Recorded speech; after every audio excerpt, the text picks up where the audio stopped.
الحمد لله رب العالمين والصلاة والسلام على رسوله الكريم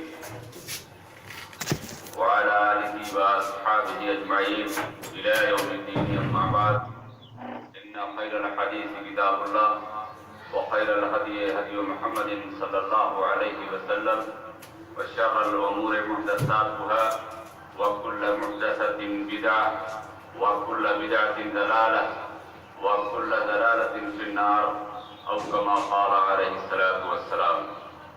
رب اشرح لي صدري ويسر لي أمري واحلل عقدة من لساني يفقهوا قولي.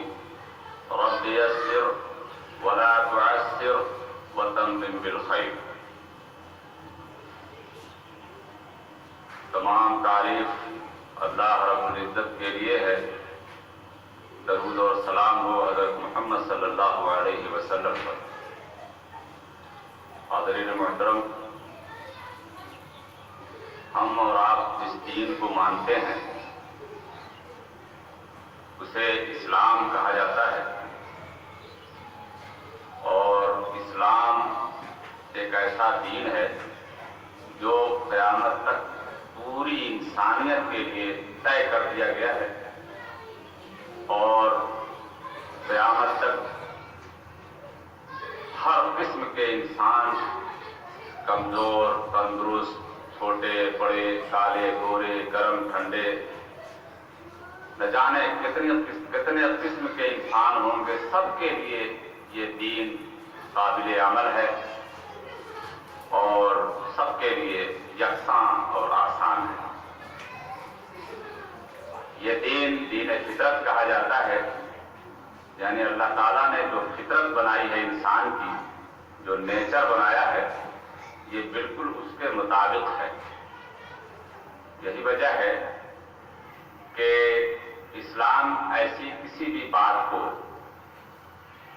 تسلیم نہیں کرتا جس کو سننے کے بعد یہ محسوس کیا جائے کہ یہ تو ناممکنات میں سے ہے، یہ تو ہو ہی نہیں سکتا. اسلام ایسی چیزوں کو پروموٹ کرتا ہے، حوصلہ افزائی کرتا ہے جس کو سننے کے بعد یہ لگے کہ ہاں یہ قابل عمل ہے، ایسا ہونا چاہیے، ایسا ہی تو ہوتا ہے. یہ دین قرآن اور سنت کی شکل میں محفوظ ہے. البتہ قرآن و سنت ایک ٹیکسٹ ہے، ایک متن ہے دین کا، جس کو سمجھ کر کے عمل کیا جاتا ہے.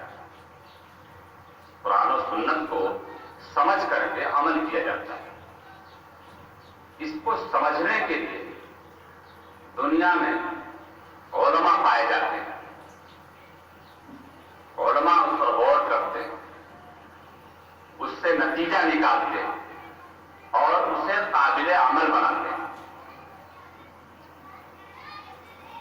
نتیجہ نکالنے میں، اس کو سمجھنے میں ایسا ہو جاتا ہے کہ نتیجے الگ الگ نکل آتے ہیں. میں ایک مثال سے بات سمجھاؤں گا. نتیجے الگ الگ نکل آتے ہیں تو ظاہر ہے کہ سارے نتیجے صحیح نہیں ہو سکتے، اس میں غلطیاں ہوتی ہیں، ہو جاتی ہیں. کوئی ایک صحیح ہو سکتا ہے، لیکن انسان کا جو مزاج ہے وہ یہ ہے کہ وہ چاہتا یہ ہے کہ اس کے کچھ عقیدت مند ہوں، اس کے کچھ ماننے والے ہوں، اس کی ہر بات پر آمنا اور صدقنا کہنے والے ہوں، کسی طرح کا اعتراض کرنے والے نہ ہوں. وہ جو بھی کہیں غلط صحیح سب کو جو ہے تسلیم کر لیا جائے.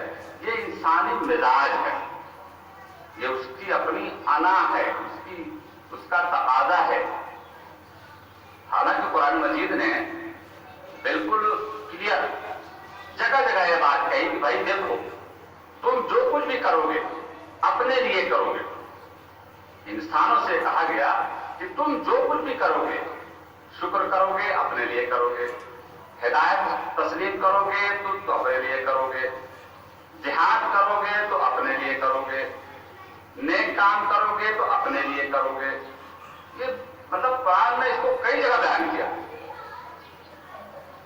لیکن قرآن مجید چونکہ ہماری زندگیوں میں ہے بھی نہیں, ہم قرآن مجید سے ہمارا وہ لگاؤ نہیں ہے جیسا ہونا چاہیے, تو اب ہم کچھ کرتے ہیں, کوئی دینی کام کر دیے تو اب ہم یہ چاہتے ہیں کہ لوگ ہمیں کندھوں میں بٹھا لیں, لوگ ہمیں پلکوں پہ بٹھائیں. ہم نے کوئی مدرسہ بنا دیا, ہم نے کوئی قرآن مجید کی تفسیر لکھ دی, ہم نے حدیث کے اوپر کوئی بڑا کام کر دیا,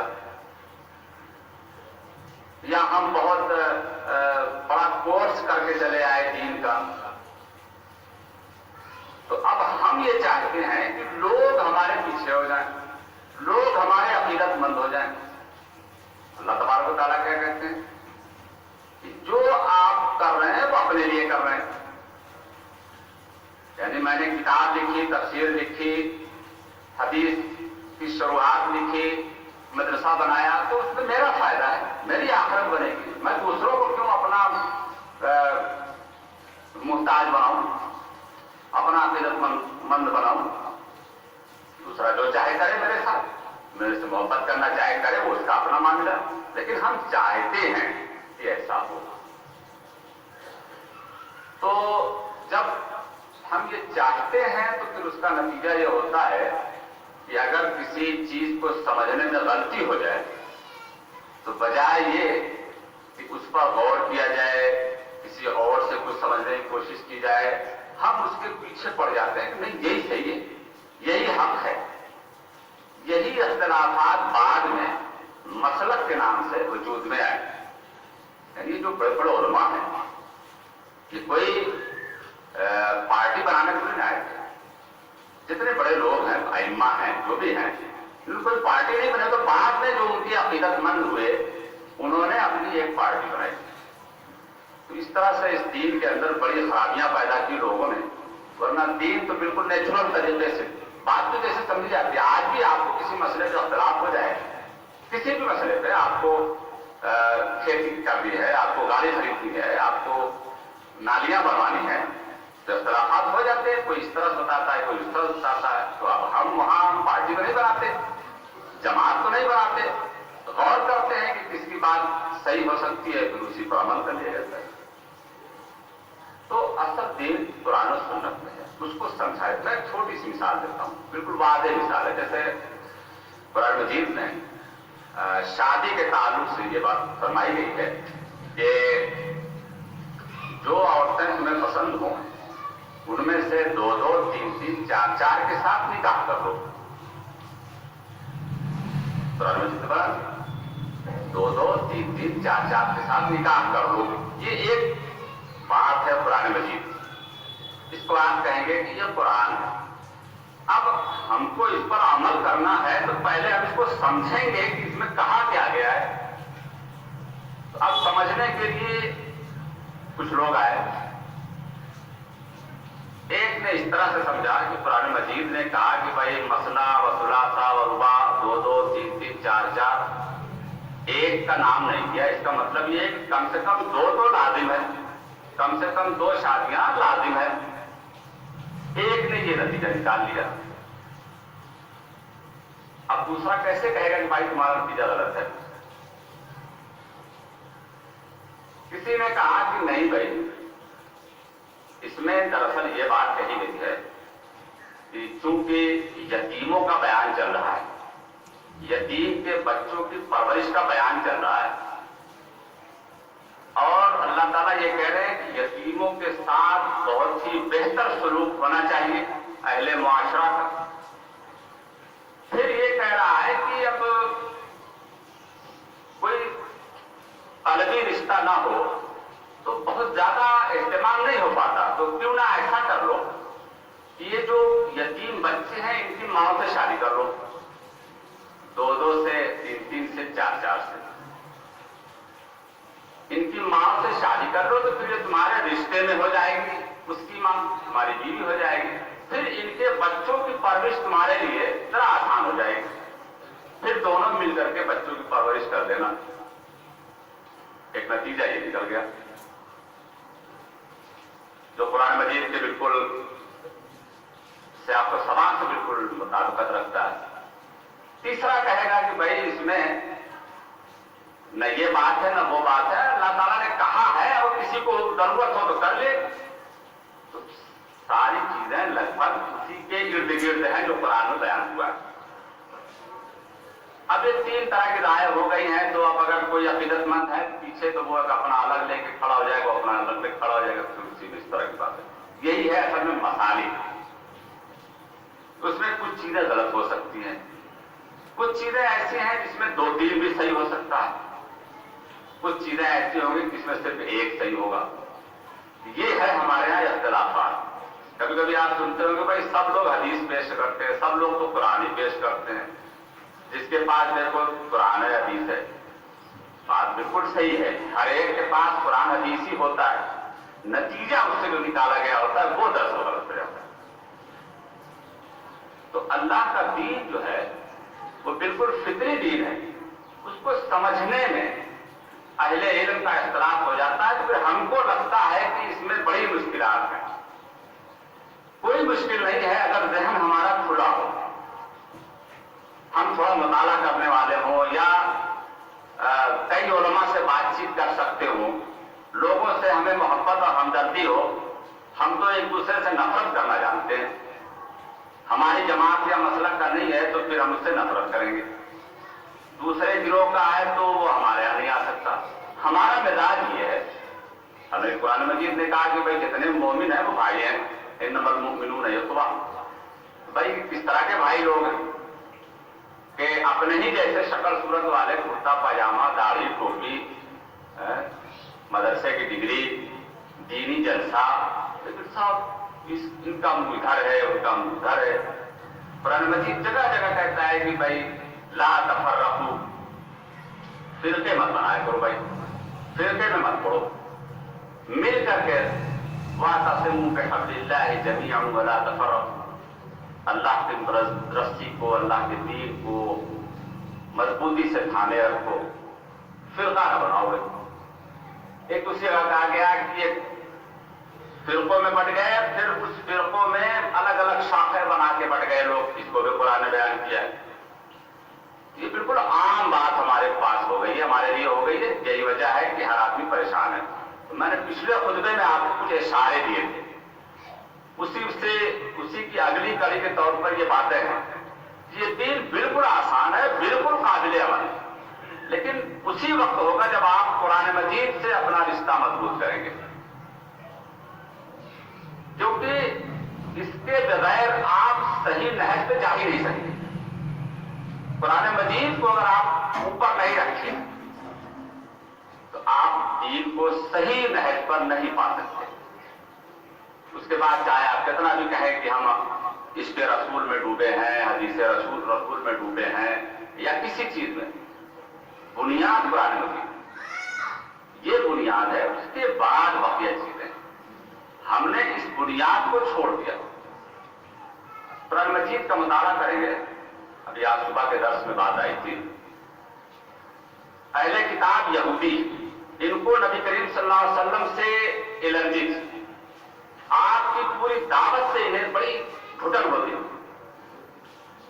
لیکن چونکہ وہ خود ایک نبی کے پیروکار تھے, حضرت موسیٰ کے ماننے والے تھے, حضرت ابراہیم سے رشتہ ان کا جڑا ہوا تھا, وہ حضرت ابراہیم کو اپنا نبی مانتے تھے, جد امجد مانتے تھے. اب انہیں یہ قبول نہیں, برداشت نہیں ہو رہا تھا کہ ہمارے ہوتے ہوئے ان کا بھی سکہ چلے. تو اب وہ اعتراضات کرتے تھے, طرح طرح کے اعتراضات. قرآن نے سارے اعتراض کو بیان کیا, اس کا جواب دیا. تو اس میں ایک اعتراض ان کا یہ بھی تھا جو آج کے صبح کے درس میں بات آئی کہ بھائی اگر آپ یہ کہتے ہیں کہ اسلام ہم جو لے آئے ہیں یہ وہی ہے جو پچھلے انبیاء کا تھا, آپ یہ کہتے ہیں کہ میں جو کتاب لایا ہوں یہ وہ کتاب ہے جو پچھلی کتابوں کی تصدیق کر رہی ہے, یعنی جو توریت میں ہے, جو انجیل میں ہے, وہ ساری باتوں کی تصدیق اور تائید کر رہی ہے. تو ذرا یہ بتائیں کہ آپ نے وہ چیزیں کیوں حلال کر دی جو ہمارے یہاں حرام تھی. یہودیوں نے کہا کہ آپ نے وہ چیزیں کیوں حلال کر دی جو ہمارے یہاں حرام تھی, جیسے اونٹ. آپ کے یہاں کھانا حلال ہے بھائی, ہمارے یہاں تو ہمارے جو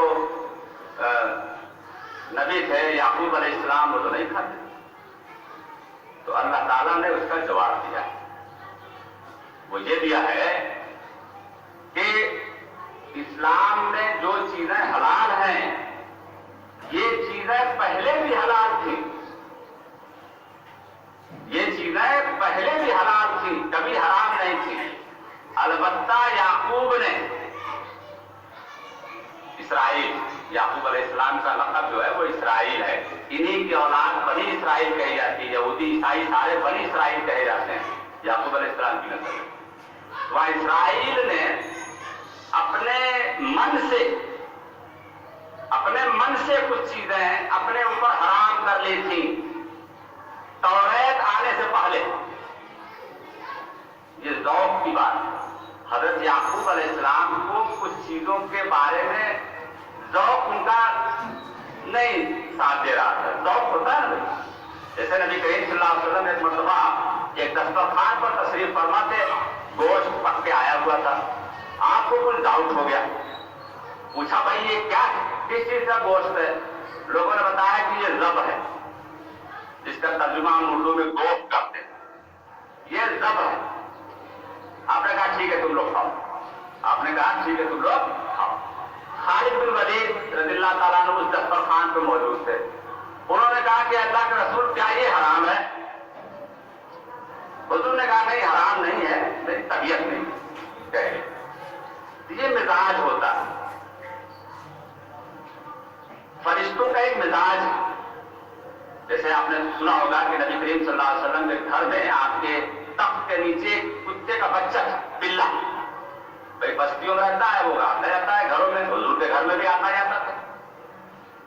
جبریل علیہ السلام کا آنا ہوا تو بلی کی وجہ سے وہ گھر میں نہیں آ رہے، ان کی فطرت اور مزاج الگ تھا۔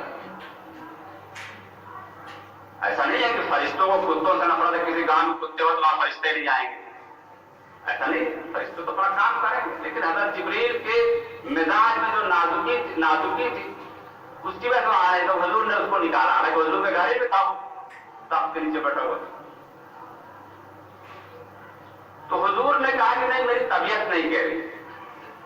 ایسے ہی یعقوب علیہ السلام کچھ چیزیں نہیں کھاتے تھے، اب ان کے جو ماننے والے ہیں، اب یہاں دیکھیے بات چیت ہو گئی، بات کلیئر ہو گئی، ورنہ یہاں بھی یہی ہوتا کہ دو کھانا حرام ہے، سب کھانا حرام ہے، لیکن وہاں کی بات بالکل واضح ہو گئی تم لوگ کھاؤ، میری طبیعت نہیں ہے۔ یعقوب علیہ السلام کے وقت میں ایسا نہیں ہوا ہوگا، انہوں نے کچھ چیزیں بالکل نہیں کھائی، کبھی نہیں کھائی، تو ان کے ماننے والوں نے سوچا کہ حرام ہے۔ جب محمد صلی اللہ علیہ وسلم نے کہا کہ اونٹ کھایا جا سکتا ہے اور کٹا وہاں، تو کہا بتائیے آپ کہہ رہے ہیں کہ ہم توریت کی اور اس کی تصدیق کر رہے ہیں اور آپ ان کو حلال کر رہے ہیں، حالانکہ ہمارے حرام ہے۔ اللہ نے کہا کہ توریت لاؤ دکھاؤ اس میں کہاں حرام ہے۔ اللہ نے کہا کہ یعقوب یعنی اسرائیل نے توریت کے آنے سے پہلے کچھ چیزیں اپنے اوپر حرام کر لی تھی، اب توریت آ گئی، کلیئر ہو گیا، اب توریت بھی دکھاؤ نا بھائی۔ ایسے ہی نبی کریم صلی اللہ علیہ وسلم کے ساتھ ایک معاملہ ہو گیا، سورہ تحریم ہے قرآن مجید میں، تحریم حرام سے بنا ہے۔ اس سورہ میں اس کی ابتدا یہ ہے کہ اے نبی وہ چیزیں آپ کیوں حرام کر لیتے ہو اپنے اوپر جس کو اللہ نے حلال کیا ہوا ہے۔ شہد کچھ معاملہ تھا، حضور نے شہد کے بارے میں یہ کہا کہ میں اب کبھی نہیں کھاؤں گا، حالانکہ شہد اللہ تعالیٰ کی بہت بڑی نعمت ہے۔ قرآن مجید میں ایک سورہ شہد کے نام سے ہے، النحل، نحل من شہد، اس کی بڑی فضیلت اور بڑی برکت بتائی گئی ہے۔ تو حضور نے کسی خاص سبب کی وجہ سے کہا کہ میں اب شہد نہیں کھاؤں گا، اللہ تعالیٰ نے فوراً اس پر گرفت کی، کہا کہ آپ کیوں ایسی چیز کو اپنے اوپر ممنوع قرار دیتے جس کو اللہ نے حلال کیا ہے۔ سورہ تحریم کی بالکل پہلی آیت ہے، یعنی اللہ تعالیٰ کا دین جو ہے وہ بالکل صاف رہنا چاہتا ہے، اس کے اندر کسی اپنے نبی کو بھی اللہ نے اختیار نہیں دیا ہے کہ اس کے اندر کوئی چیز ملائے، اپنے من سے کچھ اس میں تبدیلی کر دے، یہ اللہ نے اپنے نبی کو بھی اختیار نہیں دیا۔ نبی کی ذمہ داری یہ تھی کہ یہ جو میرا دین ہے اس کو عمل کر کے بے کم و کاشت صحیح طریقے سے لوگوں تک منتقل کر دو۔ ایسے کئی واقعات آپ کو مل جائیں گے قرآن مجید میں بھی اور احادیث میں بھی کہ اللہ تعالیٰ نے فوراً اس کو ٹوکا، نہیں چلے گا، شاید نہیں چلے گا۔ ضب کے بارے میں وہاں یہ تھا کہ حضور نے حرام نہیں کیا لوں گا کہ میری طبیعت نہیں کہہ رہی، بہت سی چیزیں ہیں طبیعت نہیں کہہ رہی نہیں کھائیے، تو حلال حرام تھوڑی ہو جائے، وہ تو مزاج کی بات ہے۔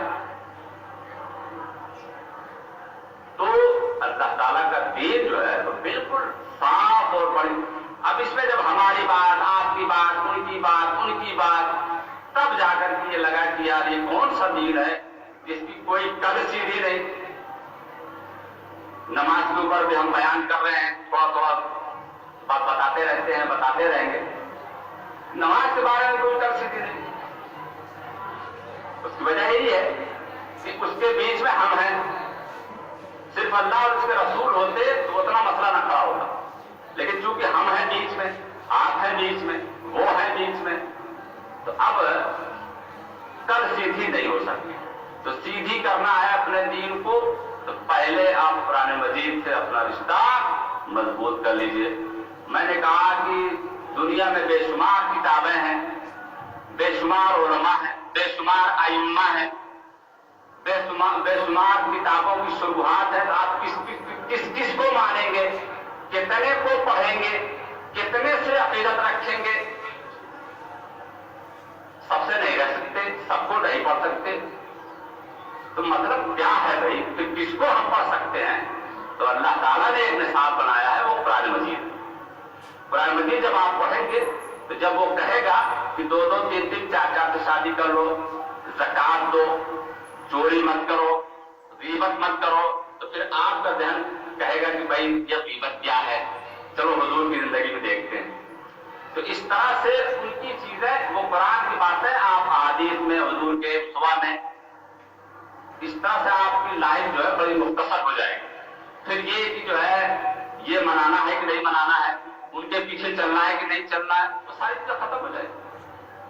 اور اتنا ہی چیز آدمی کر لے بہت ہے، اور وہی ہم نہیں کرتے، ہمارے معاملات صحیح نہیں ہے، ہمارے لین دین صحیح نہیں، ہمارے بات چیت صحیح نہیں، ہمارے رشتہ داروں حقوق صحیح نہیں ہے، اور یہی قرآن بتا رہا ہے۔ تو بھائیوں، بہت سی باتیں اس موضوع پر کی جا سکتی ہیں، اور میں چاہوں گا، حالانکہ اس پر میں نے بڑا مفصل خطبہ کئی ہفتے دیا ہے کہ قرآن مجید میں کیا کیا احکامات آئے ہیں، کیا آپ سے چاہتا ہے۔ میں پھر کوشش کروں گا کہ عنوان کے تحت معاملات، زکوٰۃ اور اس طرح کی جو جتنے ہیں معاشرت، عنوان کے تحت پھر میں آپ کے سامنے اس کو بیان کروں، تاکہ آپ اس پر مضبوط ہو جائیں، اس کو عمل میں لے آئیں، انشاءاللہ آپ کی زندگی کامیاب ہے۔ اس کو چھوڑ کر کے آپ کتنا بھی کچھ کر لیں، آپ کامیاب نہیں ہو سکتے، یہ تو بالکل حق کی بات ہے۔ کوئی کہہ دیتا ہے کہ بھائی ہم پار کرا دیں گے بیڑا، کوئی کچھ نہیں کر پائے گا، سب اپنے لیے، سب اپنے لیے، جو کرے گا اپنے لیے کرے گا، برائی اپنے لیے، اچھائی اپنے لیے، کسی دوسرے کا کوئی بھلا نہیں ہونے والا۔ انشاءاللہ اس پر ہم اور بھی باتیں کرتے رہیں گے۔ اللہ تعالیٰ سے دعا ہے کہ اللہ تعالیٰ ہمیں دین کی حقیقت کو سمجھنے اور اس کے مطابق زندگی گزارنے کی توفیق عطا فرمائے۔ وآخر دعوانا الحمدللہ رب العالمین۔ سبحان ربک رب العزة عما یصفون وسلام علی المرسلین والحمد للہ رب العالمین۔